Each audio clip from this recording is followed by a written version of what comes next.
Okay, rolling. It's been peaceful here in the 5 worlds, or is it 6? For a dragon's age, we now have 12,000 treasure, or is it 14,000? After nearly 2 decades, Spyro the Dragon gets its first remaster along with 2 sequels, Ripto's Rage and Year of the Dragon. Spyro Reignited Trilogy beautifully updates the visuals of the classic PlayStation platformers while managing to preserve the feel of the originals.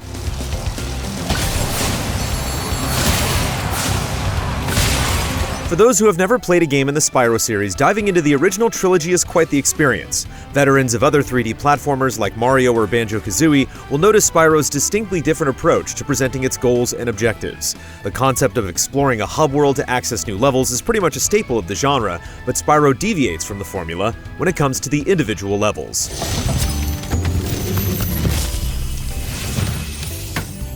You've reached the highest point in Clifftown. You can get to almost anywhere from here.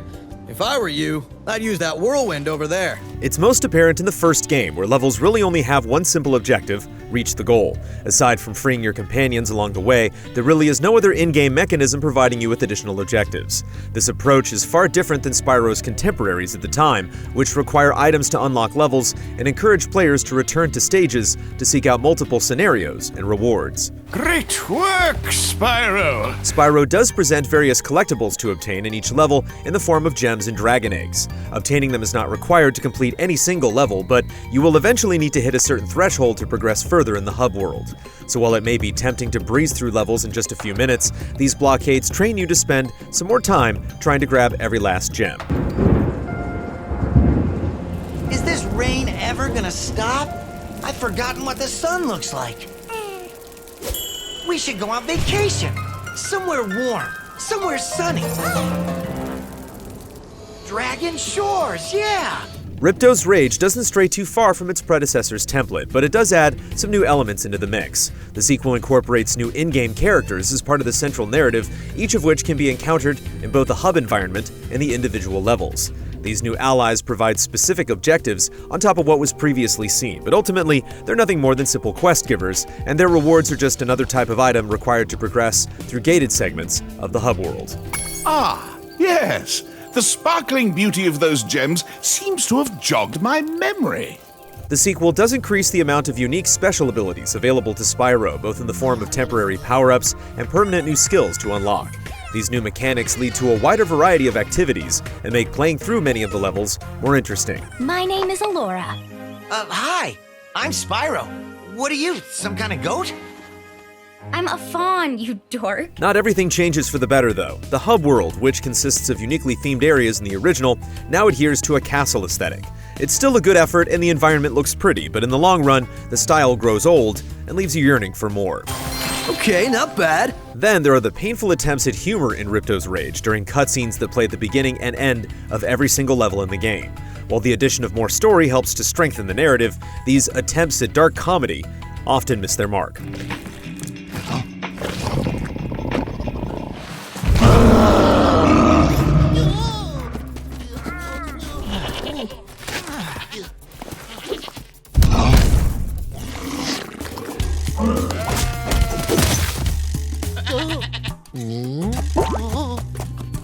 The last game in the collection, Year of the Dragon, evolves the formula even further while managing to trim some of the fat. The biggest new addition, the ability to play as other characters, provides the series with a much-needed breath of fresh air, offering unique playstyles and a massive amount of variety. Year of the Dragon's levels are even larger than before, with several unique objectives in each area for Spyro and his new companions to tackle. Not to mention, there's several new minigames thrown into the mix, which really ups the gameplay variety in a way that completely eclipses anything previously seen in the series. Well done. I think you deserve to keep the Champions Cup. This third entry is an absolute beast that dwarfs its predecessors in size and scale, both in the hub world and the individual levels, but at the same time, everything about Year of the Dragon feels like a natural evolution. Perhaps one of the most fascinating aspects of the collection, should you play the games in order of release, is seeing how Spyro evolves from the original until the last entry in the trilogy. Watch how a real sorceress dispatches her enemies.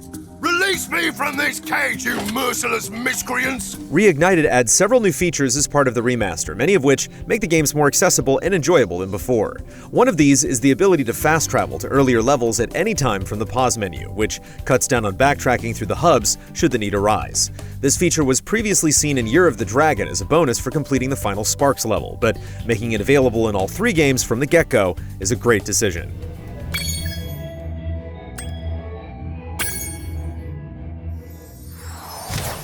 The skill point system, which was first introduced in Ripto's Rage and is also seen in Year of the Dragon, is now present in the first game too. These optional objectives originally unlocked epilogues in both games, but this time around they unlock pieces of artwork from each entry. On top of the skill points, Spyro Reignited also includes full trophy and achievement support. Acquiring them entails some bizarre and crazy activities, and almost all of them fit in just perfectly with the tone of the games.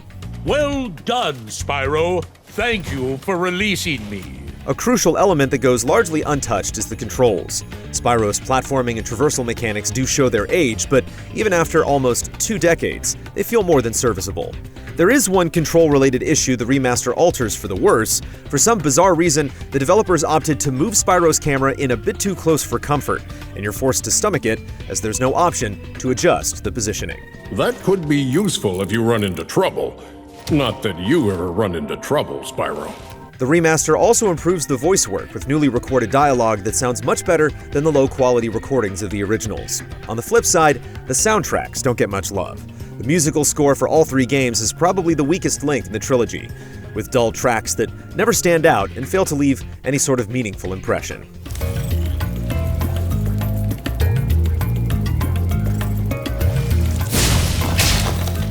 At $39.99, Spyro Reignited is quite the steal. This is a very good set of remasters that drastically improves the visuals while preserving the style of the originals. All 3 games show some signs of aging to various degrees, but they all manage to hold up surprisingly well. Throw in a few new improvements and additions, and you have a solid collection of platforming games that appeal to both newcomers and veterans alike. Nasty Nork is a simple creature. Simple? He has been contained in a remote world and is no threat to the Dragon Kingdom. No threat? Besides, he is ugly. Ugly? That does it!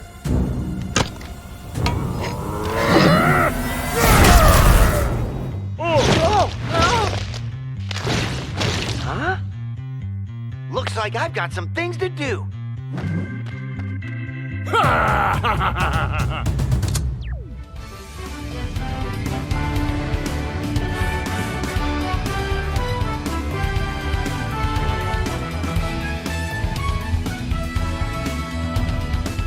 Easy Allies reviews are made possible by generous viewers just like you.